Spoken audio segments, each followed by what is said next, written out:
French tax too taxing? It is, according to Le Figaro.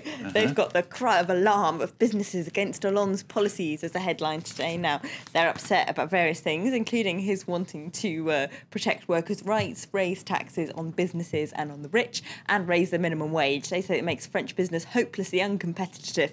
Now, they are, of course, jumping off from what David Cameron said at the G20 in Mexico a couple of days ago, when he said he would roll out the red carpet for any French fiscal exiles who fancy coming to Britain. Now, that's upset a lot of people in the UK who seem to think he's encouraging people to evade their taxes. But Le Figaro, anyway, thinks he's got exactly the right idea, that he's picked up on everything that's wrong with Hollande's policies. So, do the French pay too much tax? That's the front page headline here over at Le Parisien this morning. They say on the inside that Hollande is planning a €29 billion tax bombshell. They've added together an assortment of different things, including the planned financial transaction tax, a raise in inheritance tax, the ending of some tax loopholes for rich people and businesses that Sarkozy introduced, and that, of course, famous 75% tax on millionaires, which he says will be not introduced at the very earliest until the autumn, if it ever is. There's some doubting voices in the press saying that that flagship measure might never actually happen. But so the €29 billion figure is a bit of an exaggeration, but certainly some people think the French pay too much tax, like the very famous former Roland Garros tennis champion Yannick Noah, who's very famous here in France and very popular, but who was hauled up in front of a Senate committee yesterday to explain why he's paid no French taxes since 1993. They reckon he owes them a large sum of money,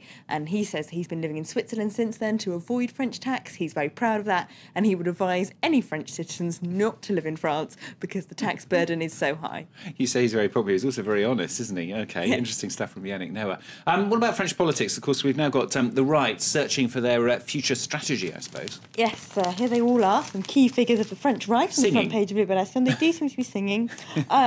I'm not sure what they're singing, but anyway, the right is at bay is the headline, and on the inside they've done an interesting diagram. They've plotted them against some axes with Nicolas Sarkozy in the middle and tried to work out where all these different figures of the right stand. The thing is, they stand enormously different positions to one another, from those who are most economically liberal to those who are most interventionist, those who are most against the idea of any kind of cooperation with the Front National, and those who most feel that the mainstream right does actually have, as Nadine Morano put it, values in common with the Front National. Now, this is the big debate, of course, within the UMP. Those who believe that they already have gone too far in courting the Front National electorate have, of course, jumped on this weekend's defeat to say, this was the mistake that we made, we shouldn't make it again, we should go back to that attitude that Chirac took in 2002 when he refused to debate with Jean-Marie Le Pen when they both got through to the second round. But there's another faction within the party who are equally vocal, who reckon that they lost because they were too centrist. The problem, Libération says, why there's so much division in the party is because Nicolas Sarkozy, under his reign, didn't really take any fixed ideological positions on anything. He just sort of jumped into what was most electorally convenient.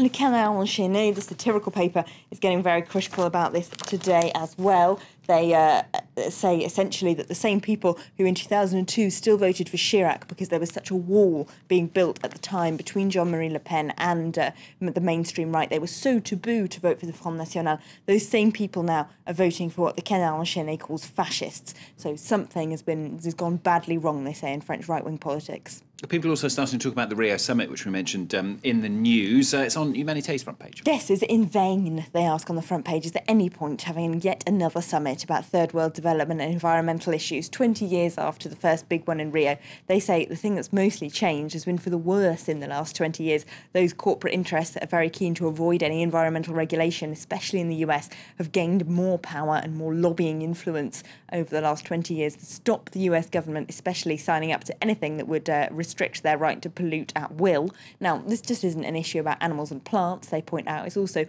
important social justice issue, and it shouldn't be being discussed as it is separately from the world economy at the G20, but together is what they would like to see, because we should realise that it's those who are at the bottom end of the economic food chain anyway, like people living in Bangladesh, for example, who are going to be the worst affected by global warming and rising sea levels. And Elena, of course, has saved lots of time at the end of her newspaper really to talk about her favourite subject. It's football. It's for you, Stuart.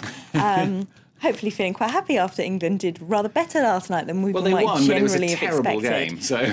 They've already exceeded expectations, That's which probably true. I've never known lower, actually, in the recent years of international competitions. But they at least did not do as bad as the French, who've also got through to the next round. But there's a bit of a ... at the end of that headline on the front of Le Parisien, rather understandably, because inside the paper says it was an unfortunate reminder of the days of Raymond Domenech. And, of course, those are pretty bad memories for French fans with the 2010 World Cup, where, of course, the players went on strike and refused to train. They haven't done that yet, but they did play rather badly to lose against Sweden last night. They're going through to play against Spain, but unless they really improve their form, there's not much hope that they'll prevail against the tournament favourites. Can I ask you what you think their tactics should be next time round? Silence. You're being mean.